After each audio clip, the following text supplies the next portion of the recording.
राम राम सभी को। My self नवीन कुमार। और एक कंपनी जो कि स्टॉक ब्रोकिंग का काम करती है, म्यूचुअल फंड की सर्विसेज भी प्रोवाइड करती है, ऐसी ये कंपनी है जो कि स्टॉक मार्केट से राइट इशू के थ्रू और पैसे उठाना चाह रही है। सो इसकी हम चर्चा करने वाले हैं इस वीडियो के अंदर में। और कंपनी का नाम है इन्वेंचर ग्रोथ सिक्योरिटी। सो इस वीडियो के थ्रू हम इस कंपनी की पॉजिटिव्स एंड नेगेटिव्स दोनों को ही जानने की कोशिश करेंगे, और फ्यूचर में किस तरीके से एक स्टॉक चल सकता है, आज के दिन कंपनी की डीप टाइप स्टडी क्या कहती है, एनालिसिस क्या कहता है, उसकी बात करेंगे। अब यहाँ पे कंपनी छोटी कंपनी बड़ी कंपनी है, 242 करोड़ की पूरी कंपनी है, तो 2.87 का इसका शेयर प्राइस है। और अगर देखा जाए तो पैक रेशियो भी ठीक है और पित्रोस की स्कोर भी ठीक ठाक है। अब कंपनी क्या काम करती है उसका हम ऑलरेडी चर्चा कर चुके हैं कि हम जैसे स्टॉक ब्रोकिंग में, जैसे जेरोदा हो गया, अपस्टॉक्स हो गया, एंजल वाला हो गया, हम कोई भी शेयर्स खरीदते हैं तो हमें एक ब्रोकर्स की ज़रूरत पड़ती है। तो वही सेम ब्रोकिंग का काम ये काम का यही कंपनी वो काम करती है। 1995 की ये कंपनी खुली हुई है, दैट इज़ अगेन कि काफ़ी पुरानी कंपनी है। अब अगर कंपनी के बारे में बेसिक डिटेल को देख लेते हैं पहले कि राइट इशू के थ्रू क्या पैसे उठाना चाह रही है, क्यों पैसे उठाना चाह रही है, रीज़न क्या है। अगर हमें रीज़न सही से समझ में आता है, अच्छा लगता है रीज़न, तो हम आगे स्टडी करेंगे। अगर नहीं लगता तो फिर हम वहीं रुक जाएंगे, समझ जाएंगे कि क्या गड़बड़ कोई झोल वोल ही है। तो सबसे पहले हम लोग राइट इशू सेक्शन में चलते हैं and here is this company. अब यहाँ पे कंपनी का जो रिकॉर्ड डेट रखा है वो 5 जुलाई रखा है। सो 5 जुलाई को अगर किसी भाई के पास में इस कंपनी के शेयर्स हैं तो उस भाई को एक्स्ट्रा शेयर्स मिलने वाले हैं। हर 4 शेयर के ऊपर में एक एक्स्ट्रा शेयर दिखेगा। तो अभी फ़िलहाल के लिए उसको एक टेम्प्रेरी शेयर मिलेगा, तो उसका अगर वो पेमेंट कर देता है 13 अगस्त से पहले तो उसको वो पूरा शेयर कन्वर्ट होके उसके डीमेट अकाउंट में मिल जाएगा। अगर नहीं पे करता है तो वह जो एक्स्ट्रा शेयर्स मिले हैं वो गायब हो जाएंगे, ख़त्म हो जाएंगे, कुछ नहीं मिलेगा। नेक्स्ट अगर देखते हैं कि कंपनी के जो जिन भाइयों को एक्स्ट्रा शेयर्स मिले हैं और उनको नहीं चाहिए वो एक्स्ट्रा शेयर्स, तो उन एक्स्ट्रा शेयर्स को आप बेच सकते हैं 7 अगस्त से पहले, और 15 अगस्त से 7 अगस्त के बीच में बेच पाएंगे। आपके डीमेट अकाउंट और ट्रेडिंग अकाउंट में वो शेयर आपको दिखने लग जाएंगे। अब दूसरी बात यह है कि कंपनी राइट इशू के थ्रू 49 करोड़ रुपीज़ उठाना क्यों चाह रही है, राइट। तो इसके पीछे कंपनी ने जो प्राइस रखा है, जो एक्स्ट्रा शेयर एक जो दे रही है शेयर के ऊपर में, तो 2.33 का आपको एक्स्ट्रा पे उसका करना पड़ेगा, आपके बैंक अकाउंट से पे करना पड़ेगा, नेट बैंकिंग के थ्रू। और कोई तरीका नहीं है, या फिर बैंक की ब्रांच जाके पे करना पड़ेगा, वही दो तरीके हैं। नेक्स्ट, क्यों 18 पैसे उठाना चाहिए, तो आपको अगर ध्यान होगा तो कंपनी जो ब्रोकर्स होते हैं वो खुद भी ट्रेडिंग करते हैं अपने अकाउंट से, अपने आप को प्रोटेक्ट करने के लिए, अपने क्लाइंट्स को प्रोटेक्ट करने के लिए। अगर वो बड़ी पोजीशन उठा लेते हैं तो उसके लिए expansion of arbitrage and share trading business, तो खुद ट्रेडिंग करते हैं, उसके बिजनेस के लिए पैसों की ज़रूरत पड़ती है। वहाँ से भी ये जो ब्रोकर्स होते हैं पैसे कमाते हैं, सो वहाँ उसके लिए पैसे चाहिए। दूसरा, कंपनी बोल रही है कि expansion of arbitrage and share trading, expansion और वर्किंग कैपिटल रिक्वायरमेंट, इसको बढ़ाना भी है, और जो ऑलरेडी हमें ज़रूरत पड़ रही है बिजनेस जो चल रहा है उसमें भी इनकी ज़रूरत ऑलरेडी पड़ रही है, तो उसके लिए पैसों की ज़रूरत है। मार्जिन ट्रेडिंग फैसिलिटी, MTF, जो क्लाइंट्स काम करते हैं उनके पास में, मान के चलिए उनको खरीदना है 10,000 के शेयर्स, अकाउंट में 5,000 रुपये, तो उनको पूरे 10,000 रुपये के शेयर्स खरीद पाएँ उसके लिए उनको MTF की फैसिलिटी दे देते हैं क्लाइंट्स को कुछ ब्रोकर्स, उसका वो एक्स्ट्रा चार्ज करते हैं, इंटरेस्ट चार्ज करते हैं। सो ऐसी फैसिलिटीज़ दे पाएँ उसके लिए पैसों की ज़रूरत है। दूसरा, कंपनी के जो ऐप यूज़ करती है, जो सॉफ्टवेयर्स होते हैं, जैसे जेरोदा का आपने सॉफ्टवेयर देखा होगा, जिस ऐप गूगल के थ्रू आप सर्च करते हैं या फिर ऐप चलाते हैं तो वो बहुत अच्छे हैं। उसी टाइप से इस कंपनी को भी वो सॉफ्टवेयर और अच्छे ऐप्स को और अच्छा बनाने के लिए पैसों की ज़रूरत है यहाँ पर। तो रीजंस मुझे बहुत काफ़ी जेन्युइन लग रहे हैं पैसे उठाने के हिसाब से। बट यहाँ पर एक नेगेटिव पॉइंट भी मैं डिस्कस करना चाहूँगी। कंपनी ने 49 करोड़ रुपीज़ ही उठाना चाहिए, क्योंकि 50 करोड़ रुपए से ऊपर उठाती है तो कंपनी को अप्रूवल लेना पड़ता है सेबी से, और सेबी से अप्रूवल लेने के लिए एक तो कंपनी का खर्चा भी ज़्यादा होता है, साथ में ट्रांसपेरेंसी, जो रिसर्च जो सेबी जब अप्रूव करती है तो उससे पहले पूरा डेटा चेक करती है कंपनी का। तो यहाँ पे नेगेटिव, कंपनी पैसों से बचने के लिए 49 करोड़ रुपीज़ उठाना चाह रही है, या फिर सेबी से बचने के लिए, तो एक थोड़ा सा नेगेटिव है यहाँ पर। नेक्स्ट अगर देख लेते हैं, अब कंपनी को समझने की कोशिश करते हैं।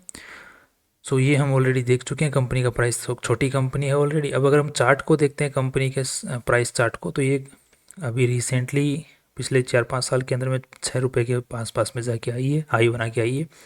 और इसी के साथ में कंपनी का आज के दिन जो प्राइस चल रहा है वो हाई से, ऑल टाइम हाई से, सो ये 5-6 साल का जो हाई है उससे लगभग 50% के नेगेटिव में चल रहा है, मतलब नीचे चल रहा है। तो प्राइस तो ठीक ठाक चल रहा है, नीचे चल रहा है। दूसरा, अर्निंग जितनी कंपनी आज के दिन कमाई कर रही है उस हिसाब से, पी रेशियो के हिसाब से चार्ट क्या चल रहा है कि पहले पी रेशियो कितना ऊपर तक गया है, किस पी रेशियो तक कंपनी का स्टॉक गया है, तो P36 के पी रेशियो तक भी स्टॉक गया हुआ है। मतलब उतनी कमाई करा था, उसके बावजूद भी उतने लेवल तक भी कंपनी का स्टॉक प्राइस चला है। आज के दिन कंपनी का जो स्टॉक है वो अच्छी कमाई कर रहा है पास्ट के मुकाबले, उसके मुकाबले शेयर प्राइस नीचे बैठा हुआ है। सो पी चार्ट सपोर्ट करता है ऊपर जाने को, कि कंपनी का स्टॉक प्राइस और ऊपर जा सकता है। पीबी चार्ट जो है वो भी सपोर्ट कर रहा है कंपनी के स्टॉक को ऊपर जाने को, बिकॉज मीडियन से थोड़ा सा ही ऊपर चल रहा है, ये भी सपोर्ट कर रहा है। सो पी एंड पीबी चार्ट दोनों ही सपोर्ट कर रहे हैं। नेक्स्ट अगर देखते हैं कंपनी की अर्निंग्स किस हिसाब से चल रही हैं, सो ईयरली बेसिस के ऊपर में देखा जाए तो 2020 के बाद में रेगुलरली कंपनी अर्निंग कर रही है, और यहाँ पर एक बड़ा 2018 के अंदर के हिसाब से अगर देखा जाए तो उसके मुकाबले कंपनी अभी तक उस लेवल पर नहीं पहुँच पाई है। यहाँ पर अच्छा खासा इंक्रीज इन्होंने देखने को मिला था। उसके बाद में 2020 का अगर कोरोना काल के बाद में देखते हैं तो यहाँ पर कंपनी रेगुलरली इंक्रीज कर रही है। अब ध्यान रखिए कंपनी के क्लाइंट्स के थ्रू भी काम होता है, और साथ में कंपनी खुद भी ट्रेडिंग करती है, राइट। ब्रोकर की एज ए ब्रोकिंग बिजनेस खुद भी ट्रेडिंग करती है। तो अगर कोई ब्रोकर खुद का ट्रेडिंग भी करेगा तो वो खुद के प्लेटफॉर्म से ही करेगा, ऑफ कोर्स ही बात है, राइट। तो 59 करोड़ रुपीज़ की इनकी सेल हुई है, जिसमें 38 करोड़ रुपीज़ खर्चा हुआ है, और वापिस कंपनी ने 12 करोड़ रुपीज़ नेट प्रॉफिट कमाया है। तो कंपनी जो कि 242 करोड़ की नेट प्रॉफिट कमा ले 12 करोड़ के आसपास में, दैट इज़ अगेन फाइन। मैं इसको बहुत अच्छा नहीं मानता, बट ठीक है, अच्छा है बाकी इंडस्ट्री के जो लोग हैं, कंपनियां, उनके मुकाबले। अब नेक्स्ट कंपनी की आज की हालत को समझने की कोशिश करते हैं बैलेंस शीट के थ्रू। तो अब कंपनी 84 करोड़ रुपीज़ के इक्विटी कैपिटल पे काफ़ी सालों से बैठी हुई, तो कंपनी ने कुछ ज़्यादा पैसे रेज करी नहीं है मार्केट से, काफ़ी टाइम से पैसे और नहीं उठाए मार्केट से। साथ में कंपनी के रिजर्व्स बढ़ते जाने, इसका मतलब कंपनी प्रॉफिट भी करती जा रही है। कंपनी का लॉन्ग टर्म कोई बोरोइंग है नहीं, क्योंकि शॉर्ट टर्म बोरोइंग है, क्योंकि कंपनी को शॉर्ट टर्म के लिए पैसों की ज़रूरत पड़ती है, और जैसे ज़रूरत पड़ती है कंपनी पैसे उठा लेती है, स्टॉक बैंकों से ले लेती है या फिर कहीं और से जुगाड़ कर लेती है। नेक्स्ट अगर देखते हैं कंपनी ने जो पैसे उठा रखे हैं, फिर जितने पैसे लगे हुए हैं, जैसे इन्वेस्टर्स का पैसा है, इक्विटी कैपिटल रिजर्व्स इन्वेस्टर्स का पैसा है, ये लोन का पैसा है, तो यहाँ कहाँ लगा हुआ है आज के दिन। तो अब यहाँ पे ये जो पैसा लगा हुआ है ये है, एक तो मेनली कैश में पड़ा, सॉरी इसमें पड़ा हुआ है कैश इक्विवेलेंट 136 करोड़, तो कैश ही पड़ा हुआ है, राइट।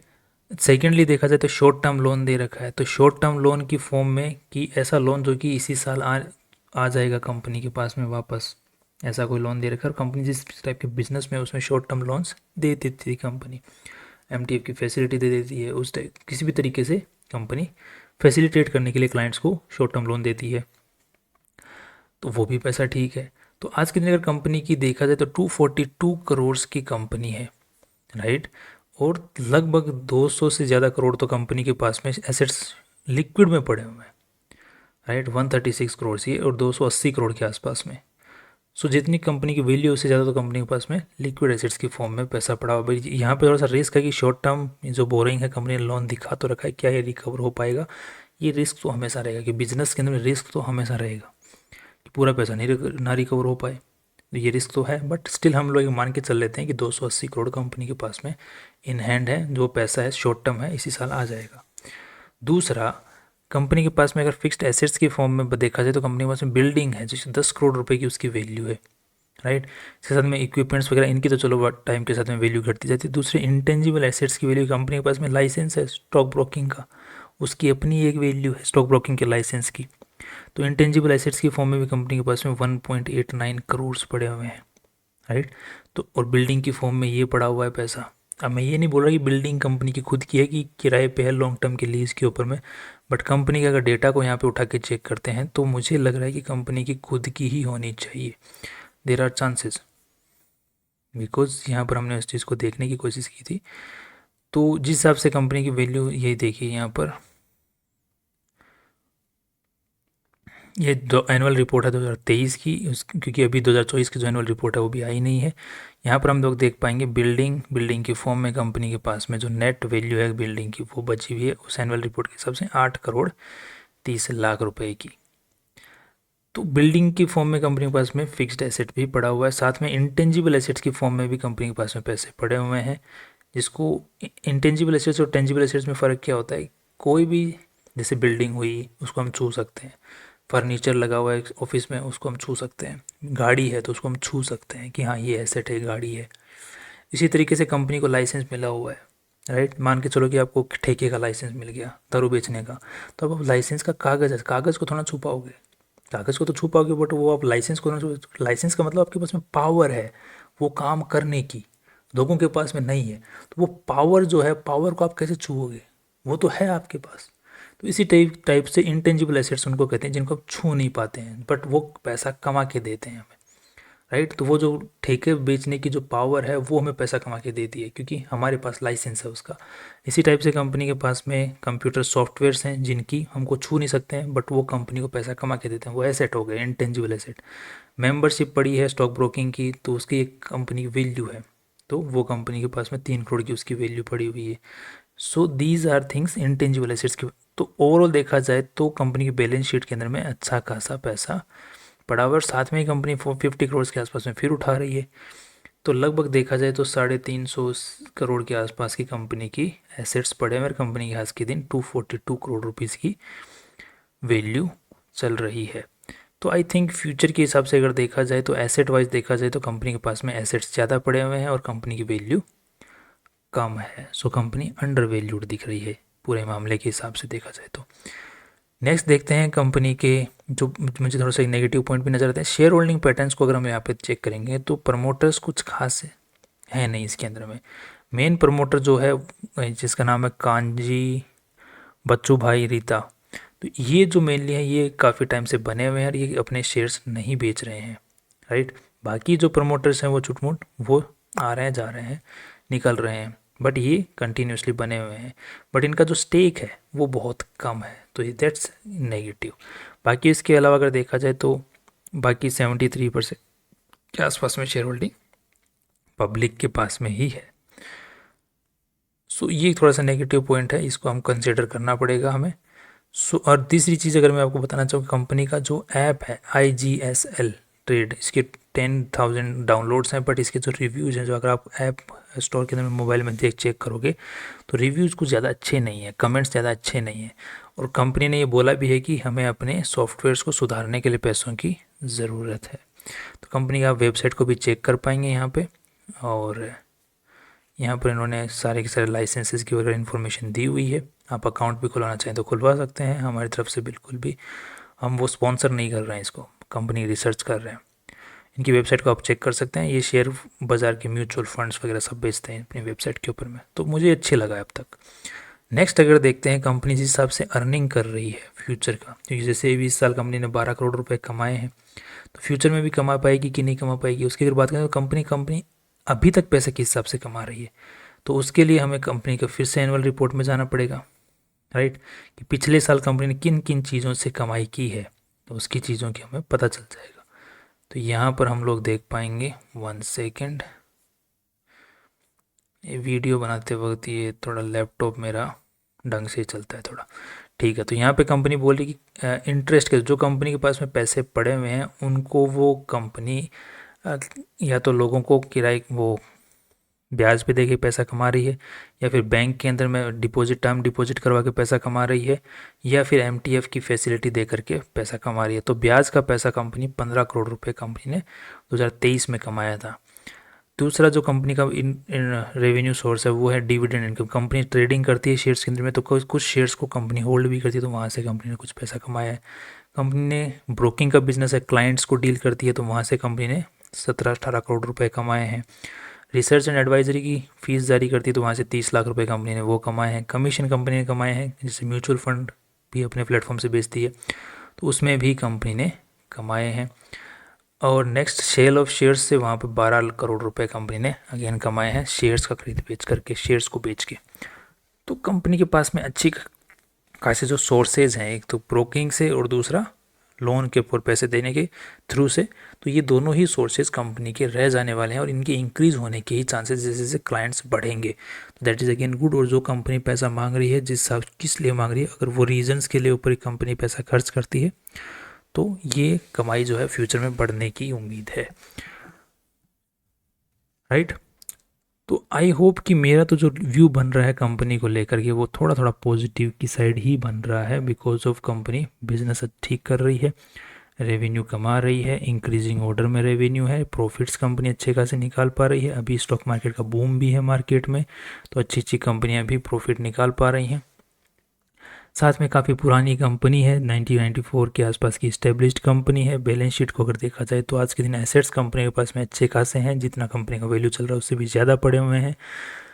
पर कुछ नेगेटिव चीज़ें भी कंपनी के अंदर, जैसे शेयर होल्डिंग पैटर्न देखा जाए तो प्रमोटर्स की शेयर होल्डिंग कम है, कंपनी के जो रिव्यूज़ हैं वो ख़राब हैं। तो ये कुछ नेगेटिव रीजंस भी कंपनी के बारे में हैं। अब पॉइंट आता है कि क्या राइट इश्यू के थ्रू हमें इस कंपनी के शेयर्स में अप्लाई करना चाहिए या नहीं करना चाहिए। देखो, अगर आपको कंपनी में पैसा लगाना है कि नहीं लगाना, वो आप अपने फाइनेंशियल एडवाइज़र से पूछ के ही लगाएं। ये है कि आप उनके साथ में ये डिटेल्स शेयर कर सकते हैं कि we know these details also, कि इनको भी कंसिडर करें कई बार, राइट। तो वो जैसा बोले वैसा आपको करना है, राइट। मेरा काम है कि आपके सामने पॉजिटिव्स और नेगेटिव्स कंपनी के दोनों रख दूं। बट मेरा जो झुकाव बन रहा है इस शेयर को लेकर के वो थोड़ा सा पॉजिटिव की साइड में बन रहा है, because of the company genuine reasons मुझे नज़र आ रहे हैं कंपनी के पास में। और प्रमोटर, जो मेन प्रमोटर है, वो यहाँ पे शेयर स्टॉक अपना जितना उसके पास में स्टेक है वो बेच नहीं रहा है, काफ़ी टाइम से उसे वो लेके बैठा हुआ है। बाकी जो बेचें कर रहे हैं कर रहे हैं। सो आई होप कि ये कंपनी फ्यूचर में ऊपर जाए। और अगर आप कुछ भी डिसीजन लेते हैं तो ध्यान रखिए, जो भी आपके पास पैसा है स्टॉक मार्केट में लगाने के, उसका सिर्फ 2% ही कंपनी में लगाएं, उससे ज़्यादा ना लगाएं। अगर आपका फाइनेंशियल एडवाइज़र अगर आपको अप्रूव करता है तो उससे ज़्यादा ना लगाएं। पैसा बनना होगा तो उसमें खूब बन जाएगा, अगर नहीं बनना होगा तो एटलीस्ट लॉस करने का 2% ही तो है, right. That's all from my side. और कल फिर मिलते हैं एक नई इंपॉर्टेंट वीडियो के साथ में, और सी यू टुमारो।